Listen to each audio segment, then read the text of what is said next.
Okay, so I suppose that you can see my screen, right?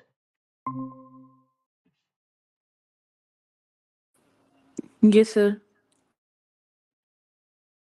So I need to say a few words about the quiz, and maybe if I import it. So,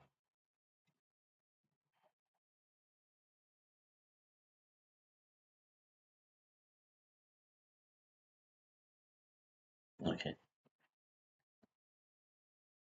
So the first part was, I mean, there was nothing to be done. I mean, all you needed to do was to write it in the exponential form and then just read these um, coefficients out. So you just read these coefficients because it has to be in this form. So the coefficients, the first one is 4, and then this is for k is equal to 1, k is equal to minus 1, k is equal to 4, k is equal to minus 4. And you just summarize all of this, right? And Parseval's theorem, you already know that the energy is unbounded because it's a periodic function. So more challenging was this thing. So I'll first explain how you do it from the table of Fourier transforms and properties. So use properties and pairs. Yeah. So when a question explicitly asks that, you're supposed to do that. So I mean, the first thing which comes to your mind is to think about that multiplication property, right? So when you have x of t and y of t multiplying, and then the transform will be x of omega star y of omega. I think it's first divided by 2 pi.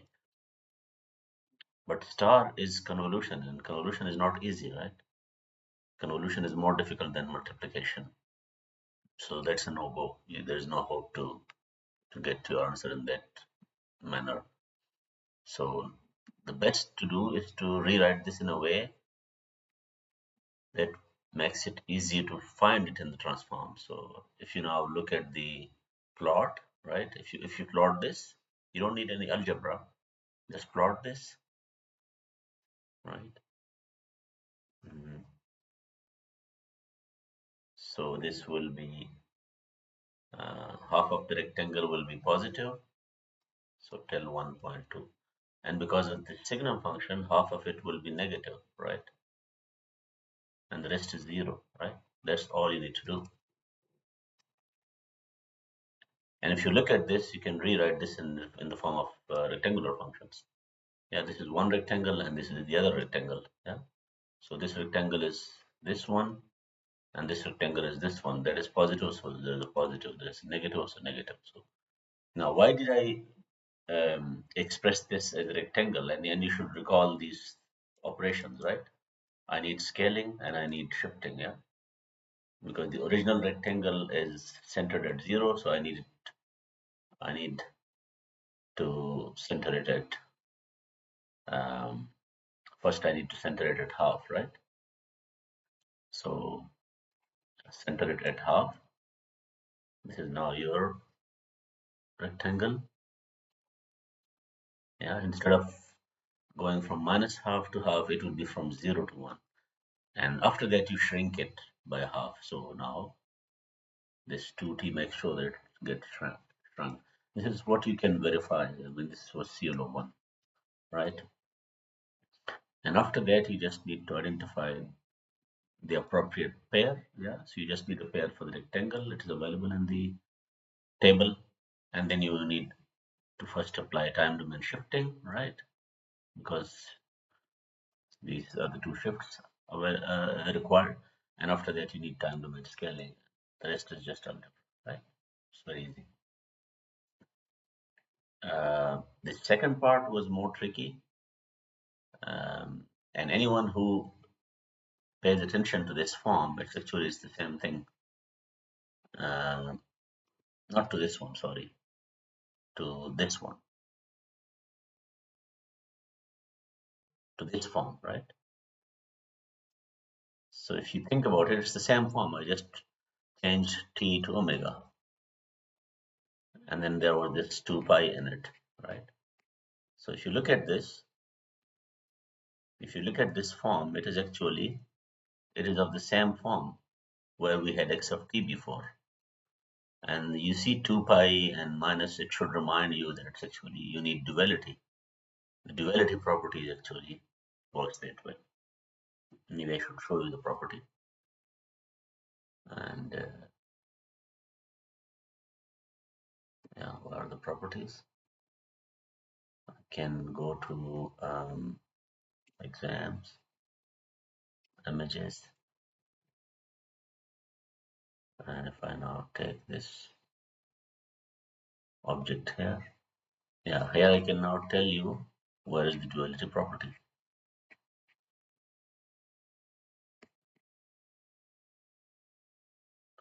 Integration. Why don't we see duality here? Mm,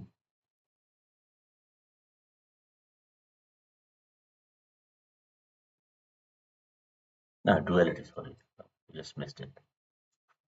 This one, this is duality, right? So you see, the capital X comes to the left side and small x goes to the other side. And there is this 2 pi, and then there is this time reversal, frequency reversal. So that is what we did there. We just exchanged the time domain. So here I'm only calling it y, but essentially I copied it from the time domain. So yeah, duality. All you need to do is to apply duality, and the rest is simply algebra. Now this was, I mean, I already uploaded it, but let's say I want to use the table of Laplace transforms for this question number 2. That should also be possible, right?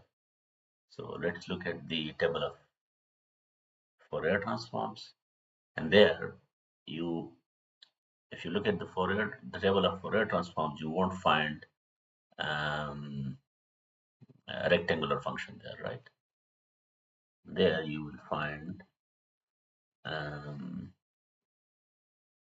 entries for example, for u of t. Yeah, so that means that this same thing,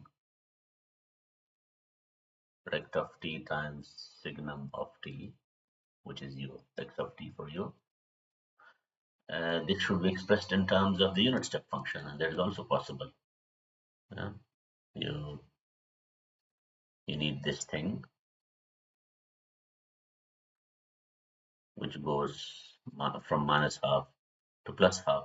So you need to start one unit step there here, and then you have to stop it there, and then you need to start one unit step here with a negative sign, and you have to stop there.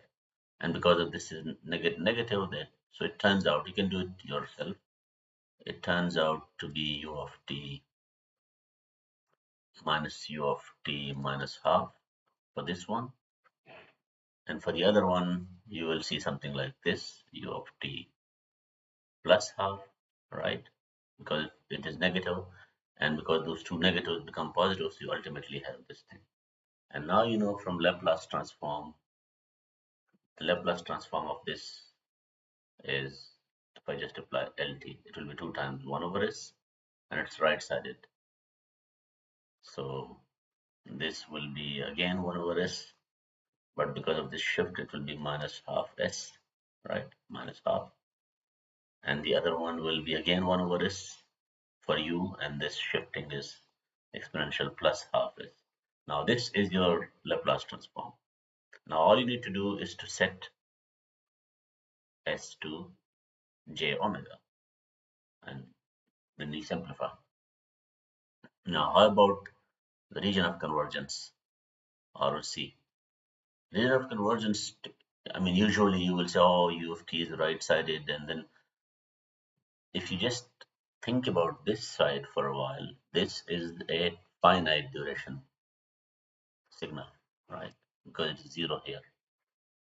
So when you know the signal is finite duration, the ROC is the entire S-plane. Yeah, so you don't even need to pay attention to u, yeah, because you are combining unit step functions, and they get combined in such a way that ROC is the entire S-plane. So you just don't care about it. One last point is that because of this s is equal to 0, you have division by 0, so this this x of s at s is equal to 0, you can't do it this way, and L'Hopital rule is not actually an option. But for that, we need to just recall one property from Fourier transform, and that the Fourier transform x, if x omega is the Fourier transform, and if you evaluate this at 0, 0 means zero frequency, right? So zero frequency simply means that it's the average value and time domain. Yeah, you just take the average. I can even try to recall that. Yeah, x of omega minus infinity plus infinity, x of t, right? Exponential minus j omega t dt. And now let's set omega to 0. So this is 0, and exponential 0 is 1. So this is simply the energy, not the energy, but the integral. And we also know that we have a finite duration signal, so this will ultimately be between minus half to half for our case, right? And if you think about this, the only thing that is missing is this thing, 1 over, the duration is 1, right? Duration is minus half to half. So duration is 1, so 1 over 1. So this is the average value, average value of the signal. And what is the average value of the signal? Can you see it from the graph, from this graph? The average value is 0. So x of 0 is 0, right? So it matches perfectly the result we got from the table of Fourier transform. So whether you do it by Fourier transform, whether you do it by Laplace transform, it's the same thing. So let's get back to our previous lecture, and we started this thing, real sinusoids in discrete time. Now we explained how we get from small omega to capital omega, right? So you just multiply this by some sampling time, you get omega. But more important is to remember this interesting property is that because n is an integer, it's only because n is an integer that we observe something, and we observe this thing. If we change omega to omega plus 2 pi times k, and k can be an integer. So omega plus 2 pi, omega minus 2 pi, omega plus 3 times 2 pi, omega minus 3 times 2 pi. Because 2 pi is the period of cosine, this will not change. This whole function will not change. Yeah, it's the same sequence. Now, what does that mean? That although omega can have any values, but essentially only these values matter, values from 0 to 2 pi, right? Because all the higher values don't make no difference. So we'll only consider, it's not that omega cannot have larger values, it can have larger values, but we will only care about values from 0 to 2 pi. Yeah, and we still will not be losing anything because it's a periodic function, cosine is periodic, and it will come back. So it's like modular. Yeah, so omega is modular here. That's one thing you need to keep in mind. The other thing is that periodicity of this function requires omega by 2 pi to be a rational number. Otherwise, you cannot have that 2 pi, multiple of 2 pi.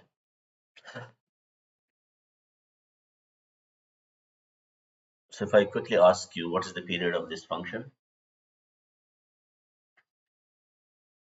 And first check, well, why is it periodic? Why should I trust that it is periodic? Don't look at here. I mean, from here it's obvious, right? Repeats, but just by looking at this omega. So what is omega?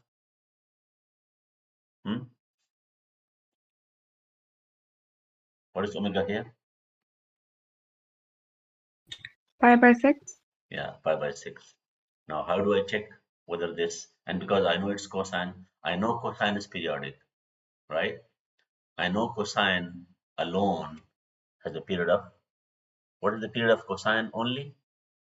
If there was no pi by 6 here. 2 pi. Yeah, it would, let's say if this was cosine n, the period would have been pi. And now because you are multiplying pi by 6, so it means that this omega must be a multiple of 2 pi. So which means that if you divide this by 2 pi, you must get a rational number, right? So now you can check it. Yeah, pi by 6 divided by 2 pi, and what do you get? 1 over 12, right? So it's rational number. So yes, it's periodic. Now, how do we find the period? For the period, there is an interesting rule, right? For the period, you need to keep this in mind that in continuous time, all we had to say is that 2 pi by omega was the period, right? This was the period. We can't say that here because of this integer. And we also know that omega will actually wrap around because of this 2 pi. So what actually happens is that the periods, if I remove the word fundamental here, right, and if I only look for periods, periods will be of that type. 2 pi by omega, and yeah, because omega can be negative, so he is also giving you that absolute, and it will be just a multiple of that 2 pi by k, 2 pi by omega absolute times k. Now, because we are looking for the fundamental period, so out of all these, we should be looking at the smallest integer, right? So if I now write this here on a separate page, just for easy. So what we learned is that if we have a signal of this type, a cosine omega n plus, let's say, theta, so this will be periodic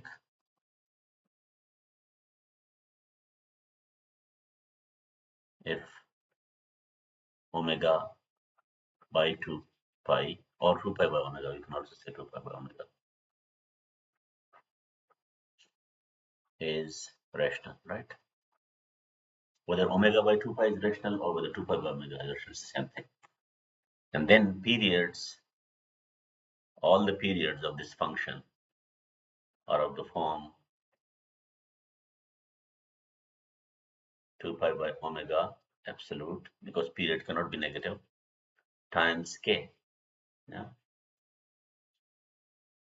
it's you remember it's of the same form as 2 pi by omega, but there we did not have these issues. So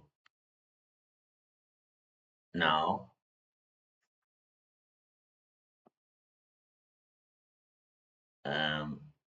fundamental period is the smallest of all. So the smallest integer of this form. Now, how do we do that? How do we actually find that smallest integer? So just earlier we required that 2 pi by omega must be rational. So let's say you call it L over M, right? If it is rational, it will be some integer L and some integer M. And now we'll combine these two things. So I can say that periods are of the form 2 pi by this thing, and this thing is L over M times K, right? If you now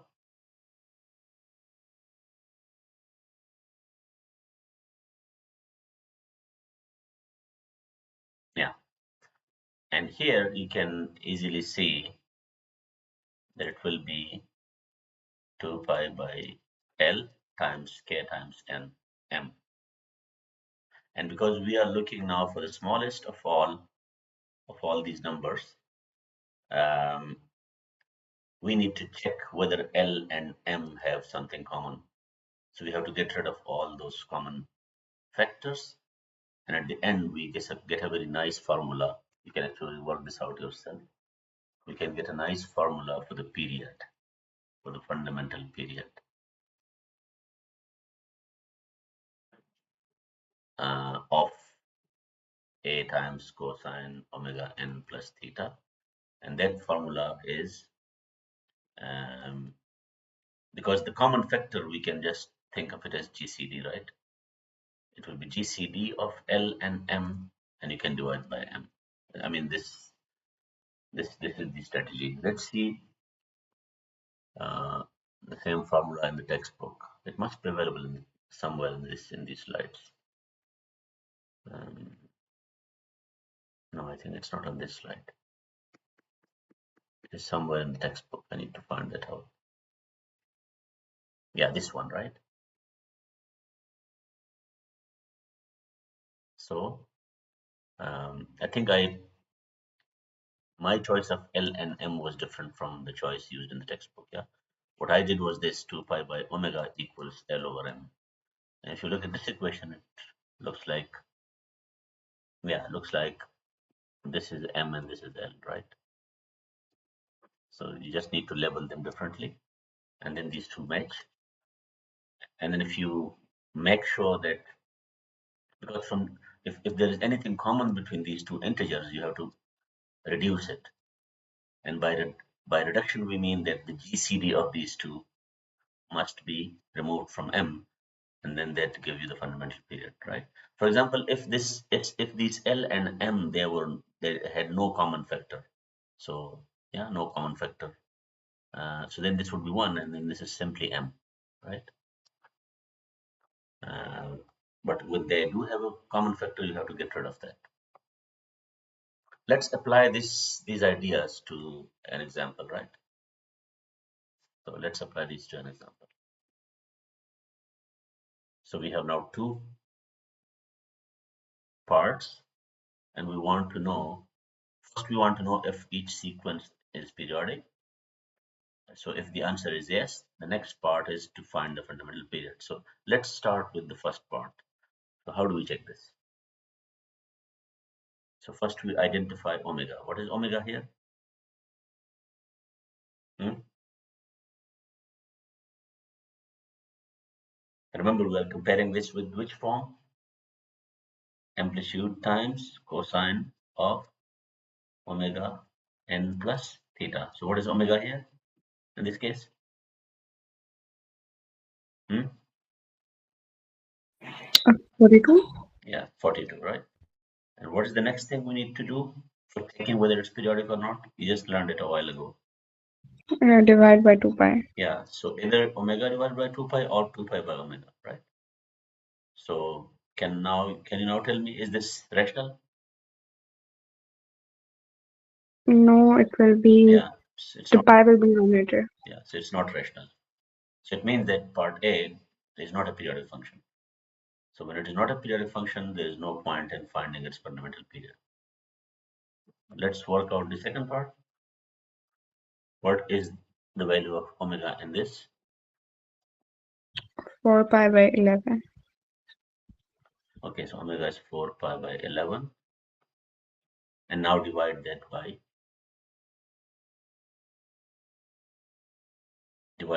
2 pi. So 1 over 2 pi, and this time it is rational, right? So pi cancels out, 2 cancels out, so we are left with 2 over 11, right? So these are your L's and M's, yeah? This is your L and this is your M. And in my working out, I was calling this M and I was calling this L. That doesn't matter. So is there anything common between these two? No, right? So it means that our period will be, just read it out. What was the rule? That 2 pi by omega times k. K can be any integer, right? And we have to look for smallest such integer, because if you don't say smallest, then there will be periods, but we are looking for fundamental period. So 2 pi by omega. What is omega? What is 2 pi by omega here from this case? Remember, omega by 2 pi is 2 by 11. Yeah. So 2 pi by omega will be 11 by 2, right? right? It's just the reciprocal. And times k. Now you are going to choose k. Any value of k will give you one period. And we are looking for fundamental. So what should be the value of k? Hmm? To get a period. Think about it.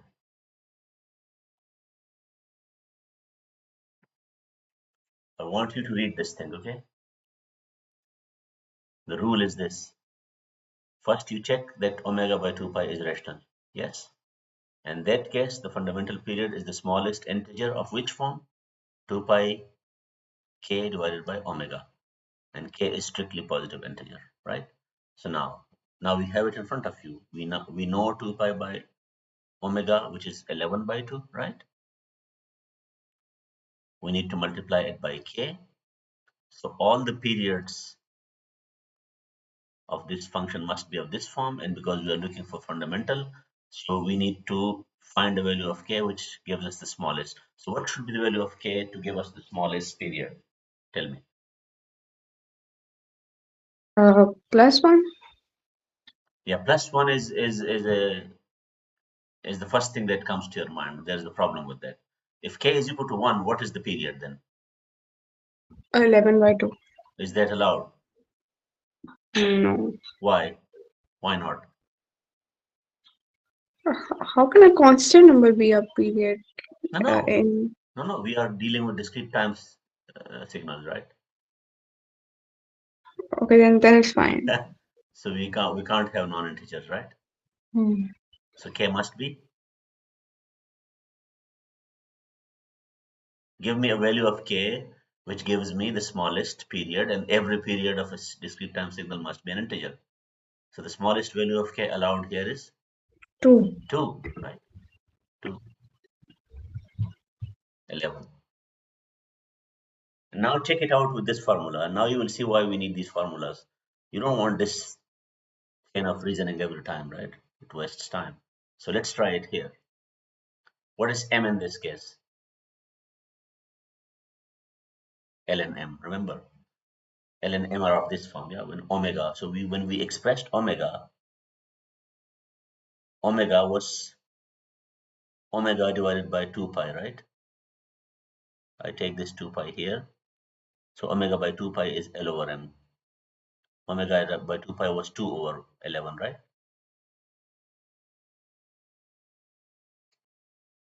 Okay. So it means that our L was 2 and our m was 11. Plug this out here. So 11 divided by GCD of 2 and 11. What is the GCD of 2 and 11? Hmm?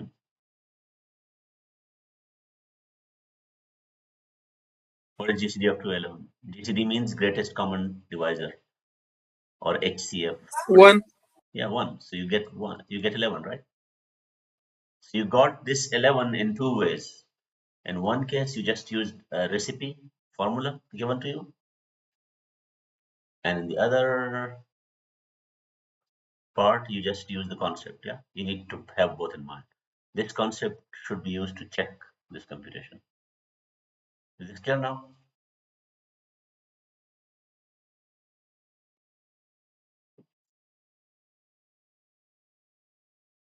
Okay, can now remove this.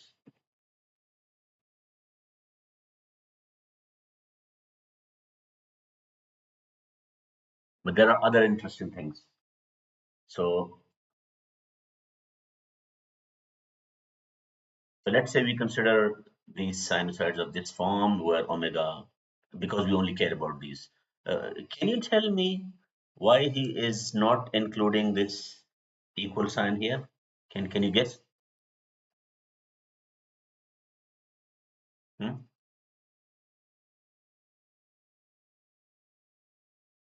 So for that, you need to understand why he is removing all the other values because of this property, right?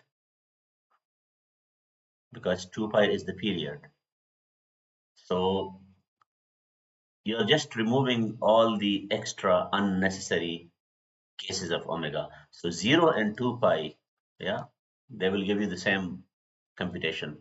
So you either pick 0 or 2 pi. You don't need both, right? Cosine of 0, cosine of 2 pi. So now think about the rate of oscillation, because we know omega has to be the frequency, discrete time frequency or discrete frequency. So the smallest possible frequency is omega is equal to 0, right?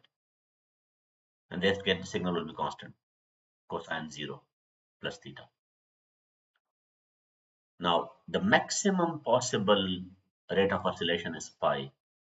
Can you tell me why not 2 pi? We are restricting omega to this range, and we say that 0 is the smallest rate of oscillation. So why can't we say that 2 pi is the largest scale of oscillation, rate of oscillation? Why do we say pi? Because we're avoiding aligned angles, the same answer will be there for Yeah, the because if you see 0 and 2 pi, they will match. So if I now start from 0 here, and if I start from 2 pi here, and let's say this is the middle. So if I go some steps here, I'll just be going some steps in this direction, and these two will again be matching, right?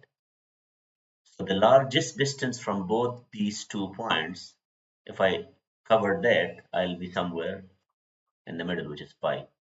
So pi will give me the largest rate of oscillation, right? So it means that if you increase omega from 0 to pi, this signal will have an increasing, with every value you will have a higher and higher frequency. But if you now start from pi to 2 pi, it will start decrease. Now this sequence is something we need to investigate, and this is what we did in the last lecture. So let's start from this, right? The first one. What is the value of omega here? 0. 0. And you will not understand this at the while. So let's ignore this for a while, and let's start here. And we now increase 0. So we want to go from 0 to 2 pi, right? All the way. So let's say the first value we try is pi by 8. So if I now ask you, why is this increasing at a larger rate, or is it a smaller rate compared to this? So rate of oscillation increases. Why? Because pi by 8 is larger than 0, right? Now next, and that is why this pi by 8, he is just multiplying it by 0, right? So 0 times pi by 8. Now next is 4 times pi by 8. So you are now increasing the frequency by 4, right? So multiply this by 4 and you get this thing. Do you see that it is now changing faster? Do you agree with that? Even though you have these zeros, right? But those zeros are here as well. But this is a lot. I mean, you can just um, look at the continuous time approximation. You see, and this is a much faster signal compared to this. So this, when you interpolate, you see that okay, this is a faster signal. And the next one is 8 times pi by 8, and you will get this. Now we also know that 8 times pi by 8 is the same as pi, right? So what should you note here before moving further? We know pi is a special value for this case.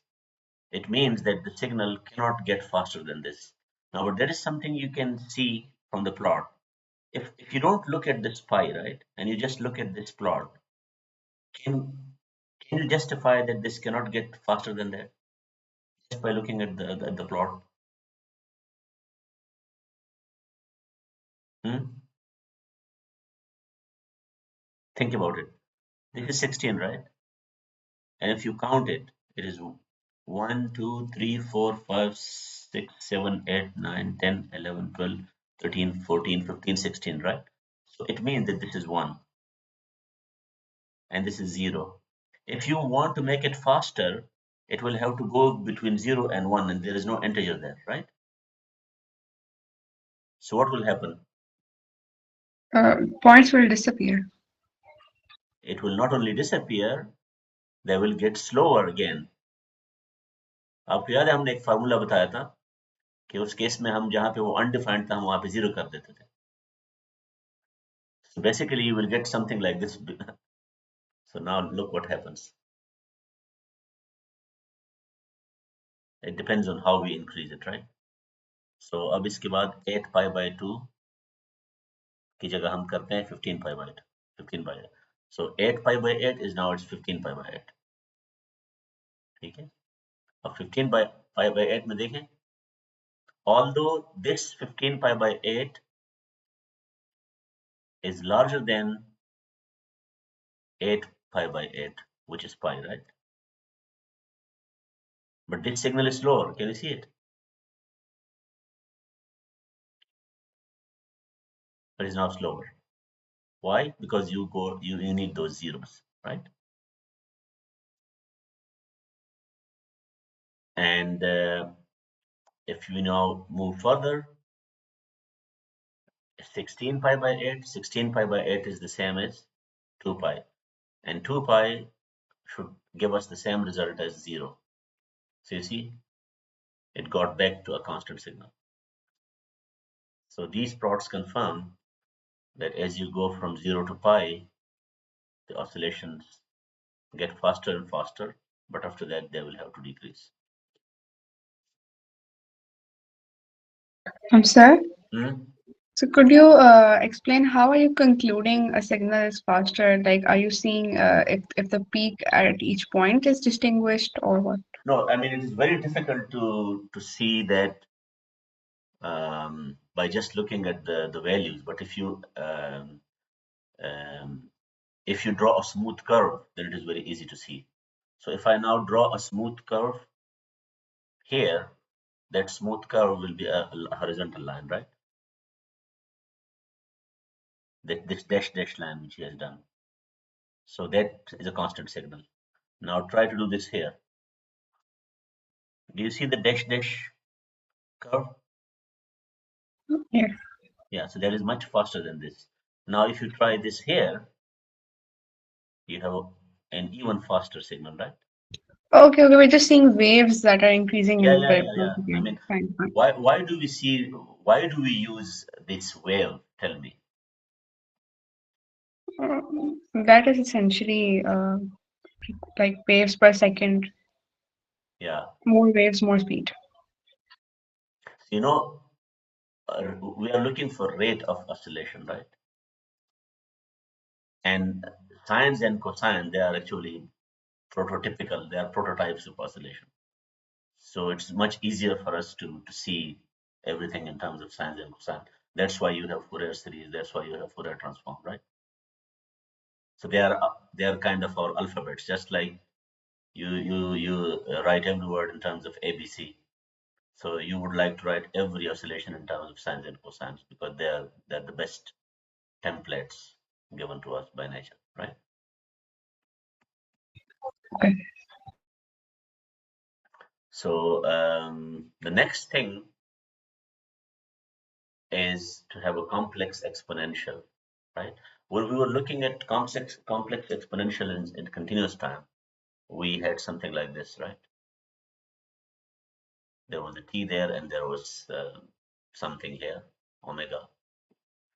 Um, maybe you can even have a complex number s here, right? And then there was this amplitude here, or something like that. So if you go along that track, t will be replaced with n, so you will have something like this, right? This s can be replaced with b, and b can also be allowed to be complex, right? Just like s. And this you are replacing this a with c because a c. So you would expect this, you'd expect to see this form, but it turns out that this form is not so convenient. A more convenient form is this. C, and what if I do this? Can I express this in this form? Exponential b and then raised to the nth power. Do you agree with that? Right? And this exponential b is what I can call a here, right? So it will now be a to the nth. This is much more convenient compared to this form. And the reason is this. Um, in discrete time, remember, um, if you recall, um, because we're dealing either with first order differential equations, or difference equations. Differential equations are typically of this form. You have this derivative, and for the exponential, it will be like this. Uh, you can have s times x. So if you look at this, the solution will be of that form. Can you see it? Yeah, that s will appear here as a coefficient of t. But you don't see this pattern in discrete time equations. The counterpart of this differential equation will be something like this. You will have xk plus 1 equals, let's say, axk. Yeah? The kth value is related to the k plus 1th value by some constant. And if you look at this, this will be of this form. Yeah? I mean, you can go back to your linear algebra course and you see this connection. Even if you can't see that connection, you will see later on when we get to discrete time Fourier transform, that this is this is much more convenient. So we'll use this form rather than this form, right? So a constant, then another constant to the nth.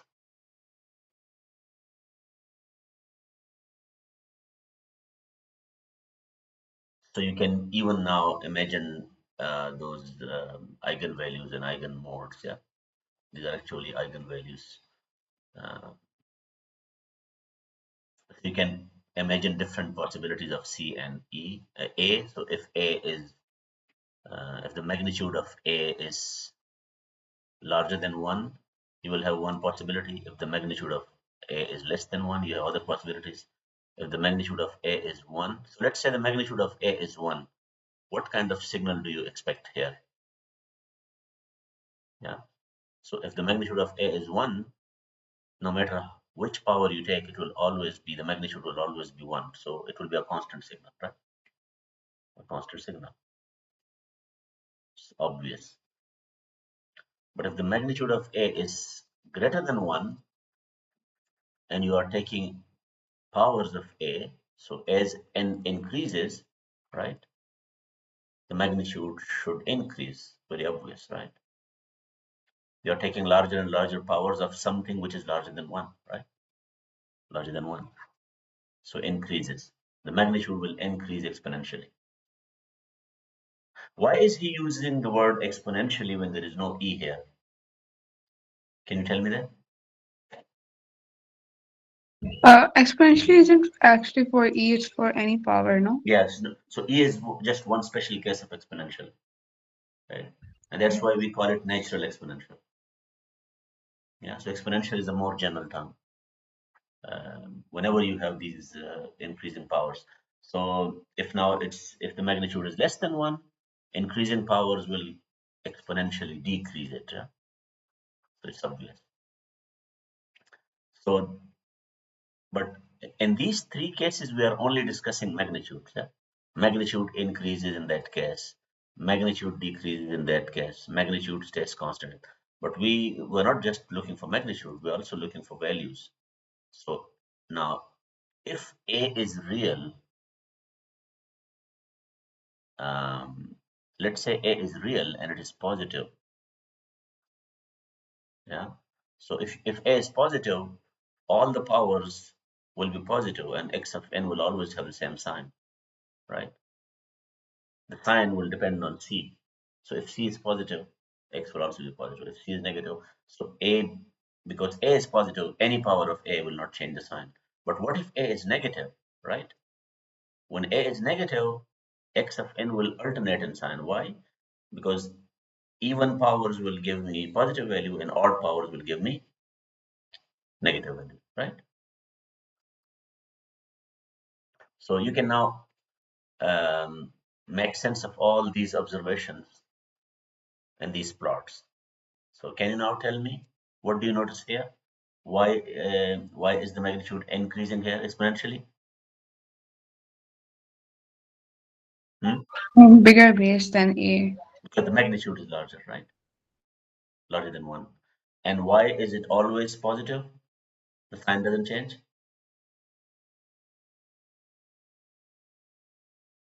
Positive then. Because A is positive, right? So any power of A will be positive because A is positive. And C is 1, so that's why. If C was negative 1, it would go like that. But the sign would still not change, right? Now, what about this? Why is the magnitude decreasing exponentially? Because the magnitude is less than 1. And because C is 1, so positive A will not change the sign. And why is this constant, the magnitude? Because the magnitude of A is 1, so any power of it will not change anything. And the value will only depend on C. Yeah, and same goes for the other cases. So what is now the consequence of this A being negative? Can you see in the plot? Oscillation. Yeah, so sign is changing, right? And what is the consequence of this?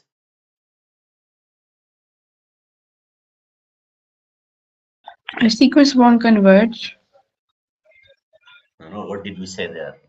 When it was positive, when it was greater than 1, the magnitude was increasing, right?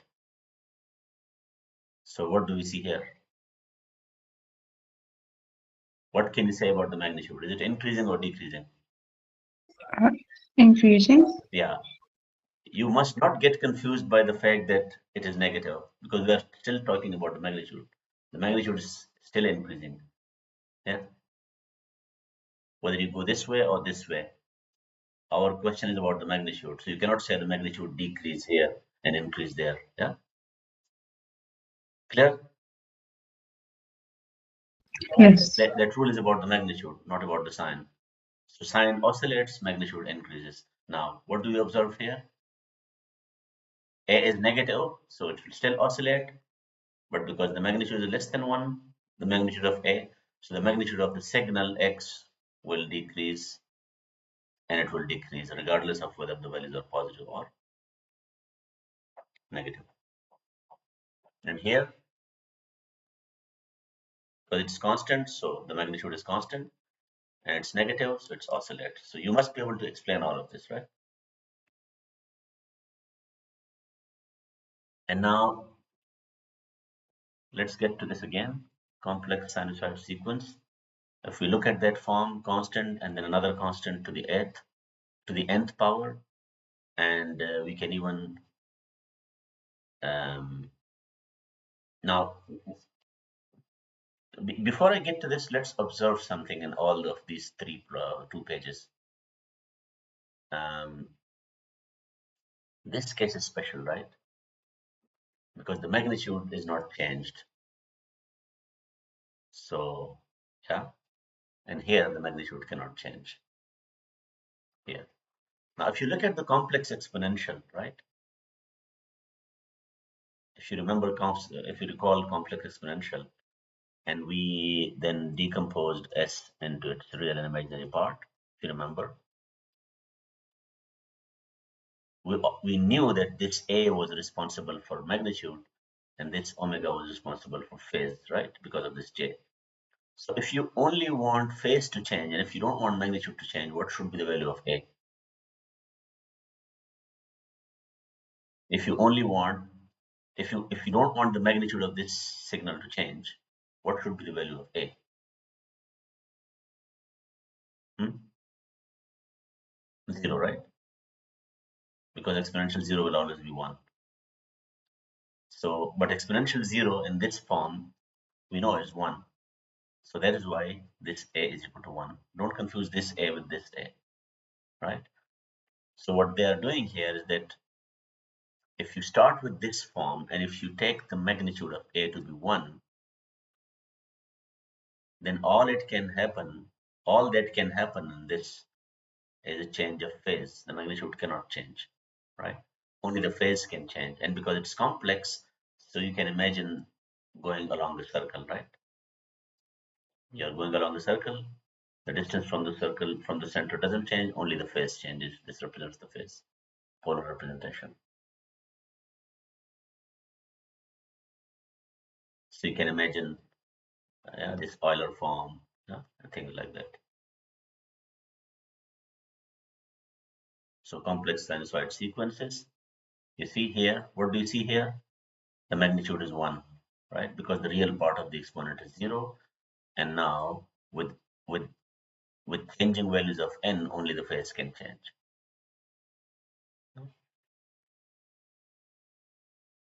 So here because it's a sinusoid, it's a complex sinusoid, so we should not be using the word magnitude, because magnitude um, is can be misleading. So we should use the word amplitude for sinusoids. Yeah. So yeah, we have a sinusoid, and the amplitude doesn't change, right? If because this is 1, yeah. If this was not 1, um, then this could also change, right? So if this A was not 1, right? If this A was not 1, then you have those issues. I think let me check this again. Yeah, so when I say the magnitude of A is 1, only the magnitude is 1. I didn't say that A is equal to 1. So only the magnitude is 1. So when the magnitude is 1, then A must be of this form. It must be of this form because this is the only function which changes with n and the magnitude is still 1, right? And that is what you can see here, yeah? It oscillates, but the amplitude is still 1.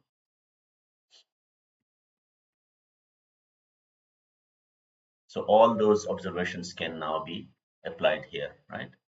Omega, we only care about values between 0 and 2 pi. And because of this property, larger values of omega don't matter. And again, the slowest signal will be for omega is equal to 0. The fastest signal will be for omega is equal to pi.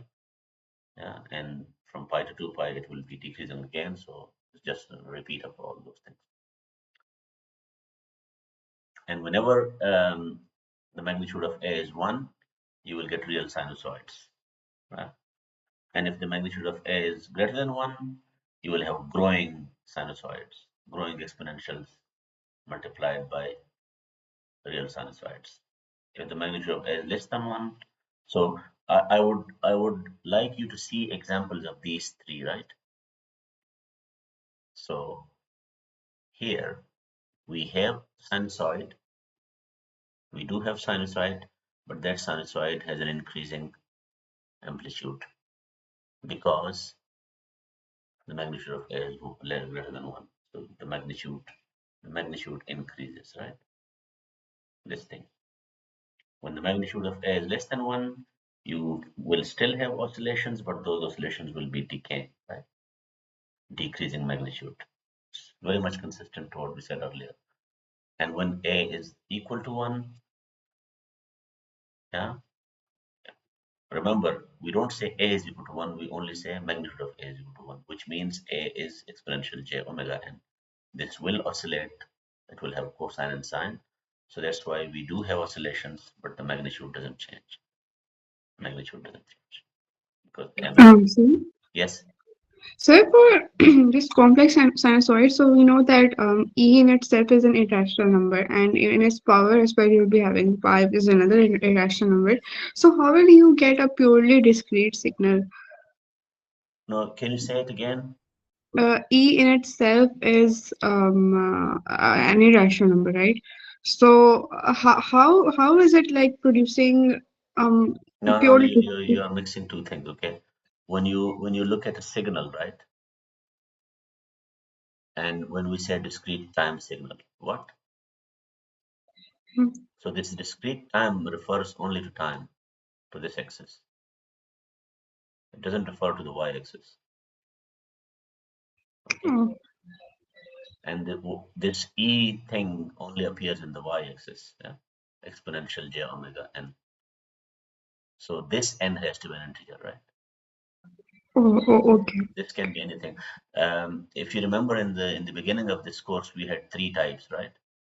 We had continuous time, continuous time, discrete valued, right? Discrete time, continuous valued, and discrete time, discrete valued. So what you are referring to will be the case when we look at discrete values as well, right? We're not looking at discrete values at this in this course. Okay. That will be a problem in DSP. And DSP, you're looking not only at discrete time but also at discrete value. Okay. So yeah, so you can all have all these nice cases, yeah? Real. So whenever you look at an exponential complex sinusoid, you must have you must have in mind a pair of sinusoids, yeah? And you can either go from exponential to real or from real to exponential. That's it's obvious. And there's nothing special about this unit step sequence, discrete time, right? It's just a rephrasing of the unit step function. And now you will appreciate why the unit step function in continuous time was defined in this way. Because if I now use marker, and if I join, you see, at 0 I get a value 1. So that alternative, I told you some people assign a value of half. Then you have a problem connecting continuous time u of t with discrete time u of n, right? So yeah, but this is not everybody agrees with this motivation.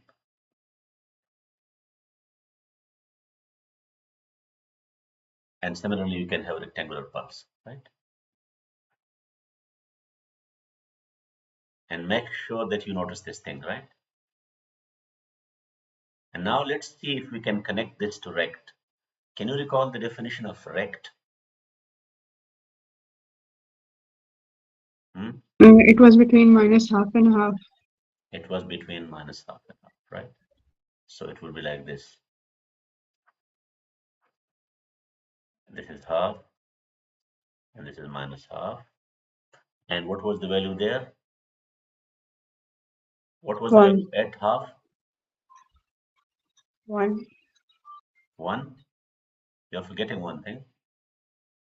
The value at half was 0. Oh, yes. Why? I told you the reason. And what was the value at minus half?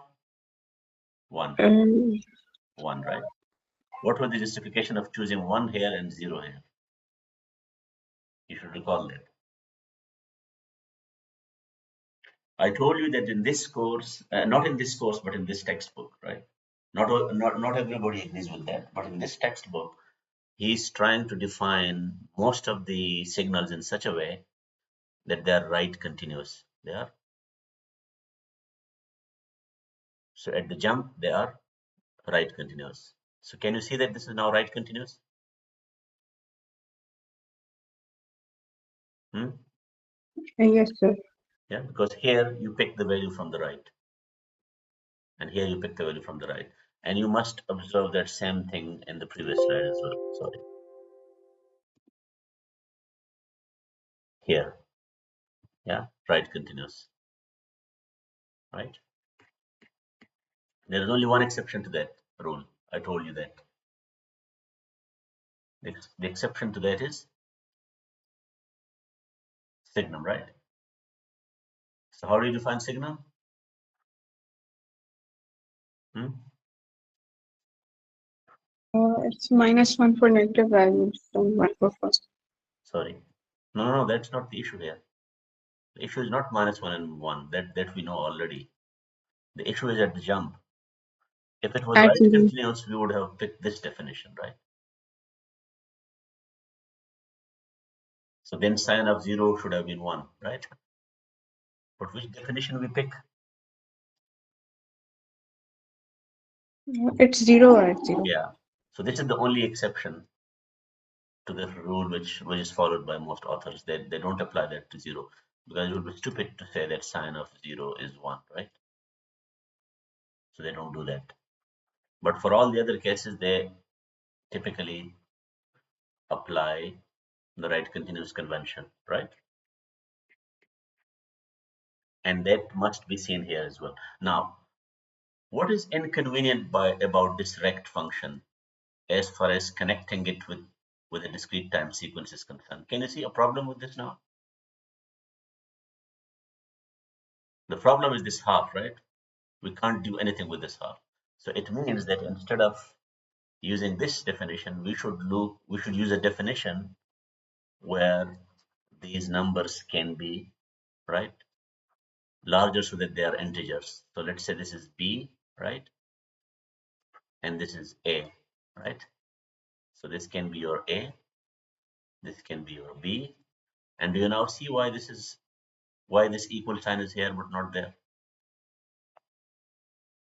Hmm? Right side. Yeah, कि वहां पे आप 1 को 0 करना चाहते हैं, ठीक है? So this will now be our definition of u of n minus a minus u of n minus b. So you should pick, you delete the value from the right.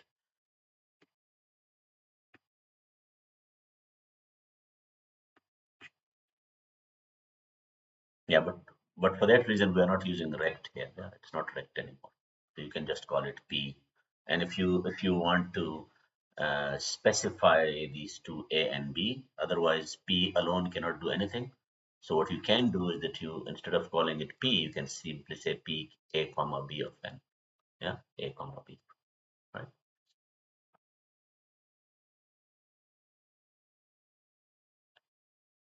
And this is a reasonable definition for discrete time impulse, which is also called unit impulse, delta sequence. Do not confuse it with Dirac delta. Can somebody tell me what is what is unfortunate with this definition? This makes perfect sense for discrete time. Yeah. The only Yeah, thing is that, you can't distinguish it for discrete and continuous because when you're saying zero otherwise, you don't know if that otherwise is a discrete value or a continuous value. yeah, that is one thing, but you can solve that by just assigning type to this. You say, oh, n is an integer, right? Hmm. Yeah, so you can do that. But that is, in this course, we have this convention is that we use n and k for integers. So yeah, or you just do this, yeah, and then the problem is solved. But there is a bigger problem. I want you to think about this case.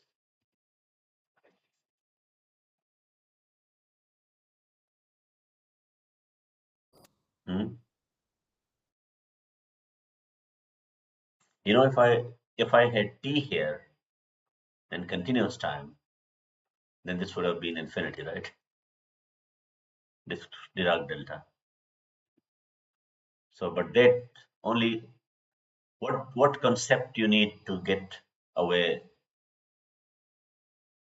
with this confusion? Again, the type, right? Although we are using the same symbol delta, but this doesn't mean that this delta will always be the same function. I told you a function is defined not just by the symbol, but by the types. So this delta can only take integers as inputs, right? But that delta, which is Girard delta, that delta can only take reals as input. So now the question is, when I say delta of 0, how do I know whether it's Dirac delta or whether it's discrete time delta? Because for Dirac delta, it will be infinite. For discrete delta, it will be 1. So how do I know that? You'll have to tell if that zero was for a discrete value So or so a you constant. see that's why type is always important, even if you are using with the same value.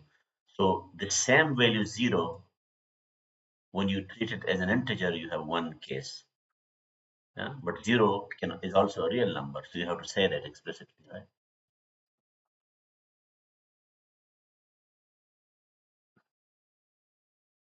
So yeah, and then you have you see something interesting, that if you have discrete time unit step function, and if you subtract a shifted version of it from it, so I'll get discrete time unit impulse. Do you agree with that? Can you see that?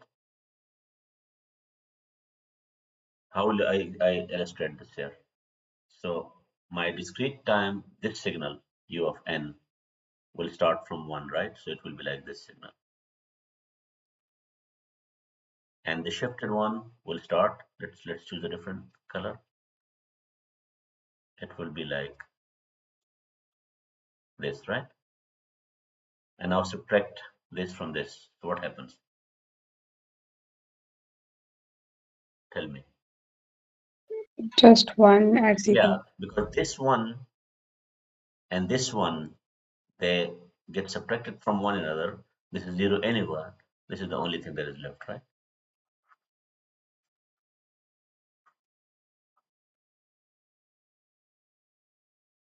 And remember, if we had used this definition, we would have been in trouble, right? If we had used this half here, then that definition wouldn't work, right? So this works only because we are using right continuous. So there are reasons for using right continuous. And if you apply this running sum means going from minus infinity to a particular point n. So why will this give you unit step? How can you justify this? Remember, it is very analogous to this minus infinity to t, right? And delta of tau d tau. So why should this give me u of t? What was the reasoning behind this? Can somebody recall that? So I think this was because we were only concerned at the value at zero, so you can extend your domain to any point. Yeah, but this I mean, you still need some reasoning, yeah. So you have to here make those three cases, yeah. So when t is negative, this integration does not include the origin, right? And that's why u of t has to be zero, right? So you say, okay, this u of t is zero when t is less than zero. When t is positive, this integral will include the origin, and then this integral will be one, right? Because delta is there. And for t is equal to 0, you can use some convention. So you still get u of t, right? That same reasoning comes here. Yeah. So your reasoning should be like this. If you want to have this summation, although you are going from minus infinity to n, so n will determine. So if n is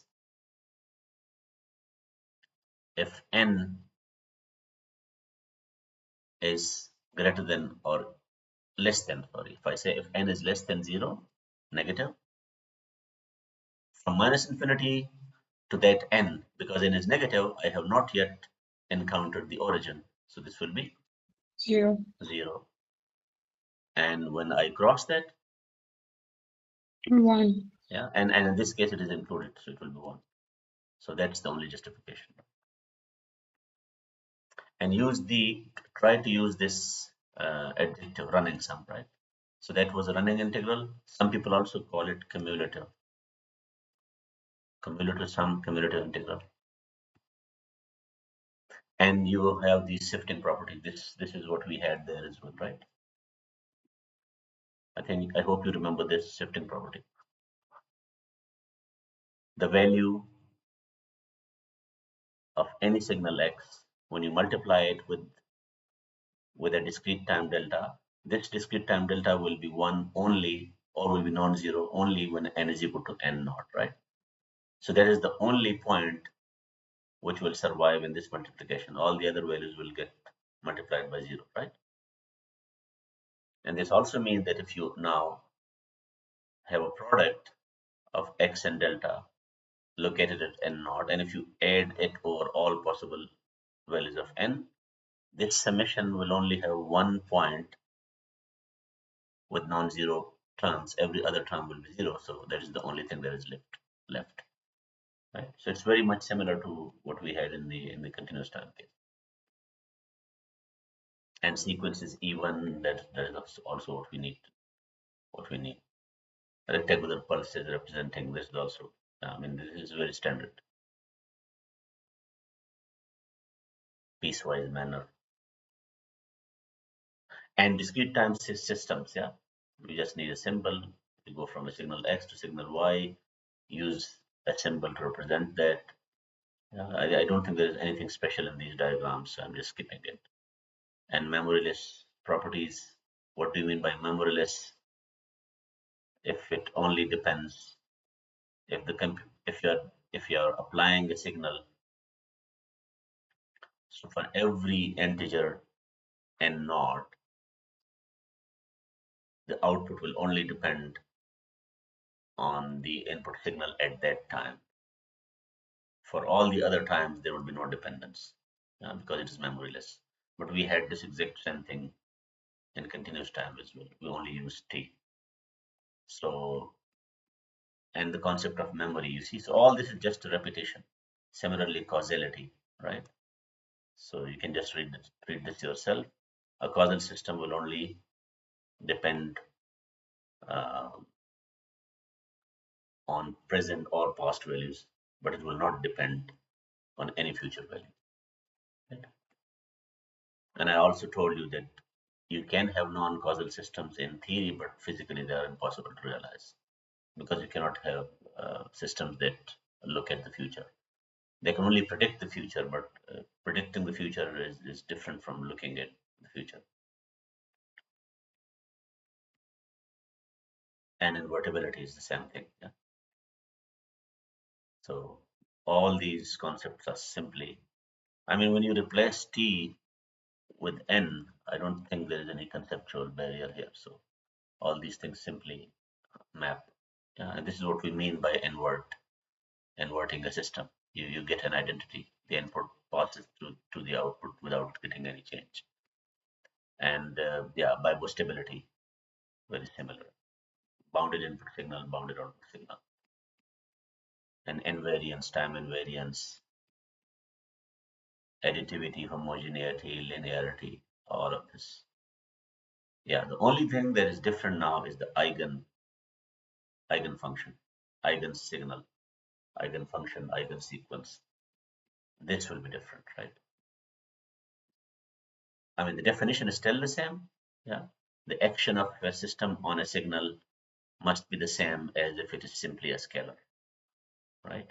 So this definition is still the same, but we will see that LTI systems, the eigenfunctions. Can you recall what was the eigenfunction of LTI systems when it was continuous time?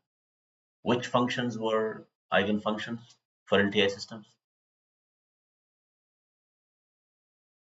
Exponential. Yeah, exponentials, right? Exponential ST.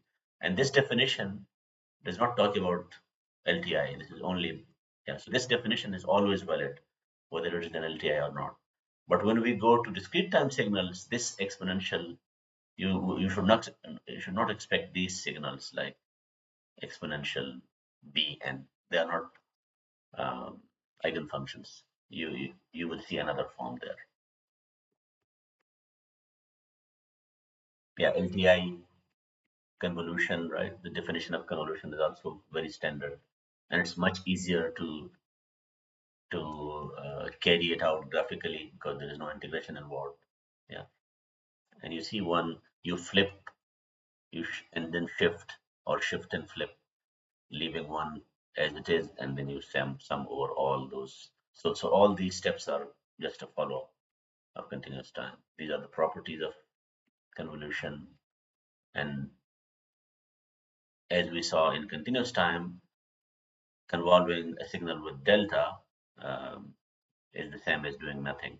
So convolutional identity, discrete time delta, as well as continuous time delta, they both are convolution identities because here you are using summation, so that value of one is enough when we were using integrals, so that value of infinite was enough. And in continuous time, we had something called periodic convolution, if you remember, and we were using this star within a circle. So you have a similar concept. The only difference is that instead of calling it discrete time convolution, some people call it circular convolution. But discrete time convolution, periodic convolution, sorry, discrete time periodic convolution is one way of calling it. Another way of calling it is circular convolution. You will not see circular convolution in continuous time. In continuous time, they will always call it continuous time periodic convolution. But here, there are two alternative names. So the definition is very similar. And if you remember, we had, um, if you can recall this notation that when you integrate a signal, and we had this t here, what was the meaning of that? Can you recall that? Hmm? You integrate over just one period, right? That was the meaning. And I told you to use this symbol. This is much safer, yeah, in these angle brackets. So he is now using that for discrete time. If the period is capital N, so then you can use this. And also many people don't use this equal sign. They use this thing, yeah, because think of this as a set. And when it is a set, it is actually belonging to. So if you want to use specific limits from 0 to n minus 1, then you have to take the mode, because this shifting can take it outside this region and this will be undefined. So then you can just wrap it around like a modular, like you do in modular arithmetic. Remember, and for example, in C++ or in Python, this will be something like this: n minus k n, and there is this percentage sign, right? For mode, computing the mode.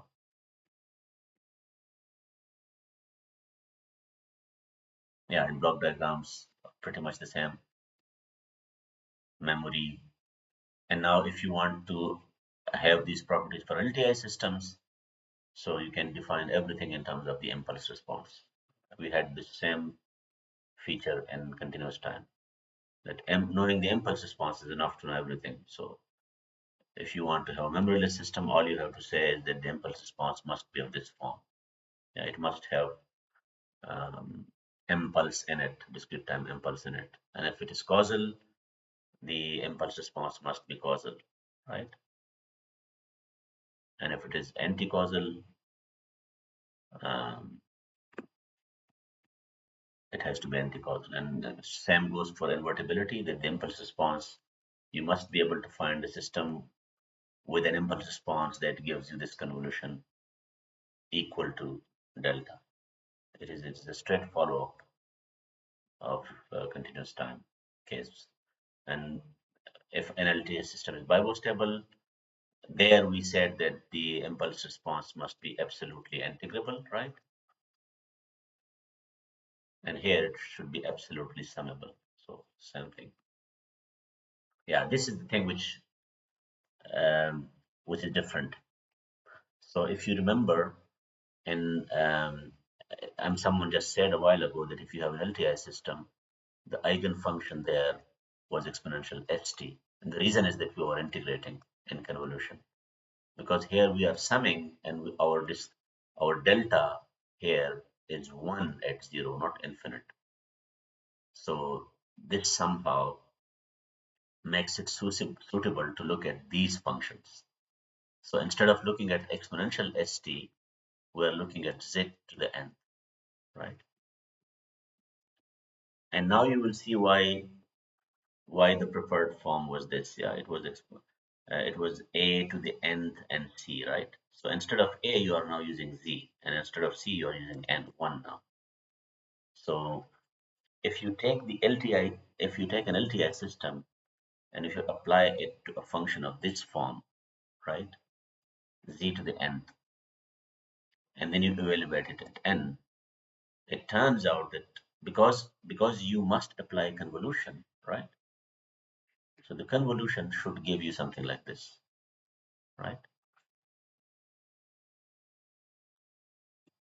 And you can actually prove it yourself. Yeah?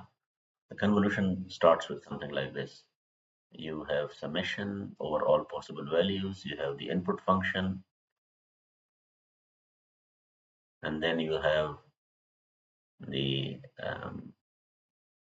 maybe I can start with the impulse response first, and then the input function, and this was actually k rather than n, so इसमें k. फिर Yes. Sir जी time अच्छा आप हो गया हमारी next class ठीक है. So can you write, could you write p in the chat window right now? We'll get to this next time, right?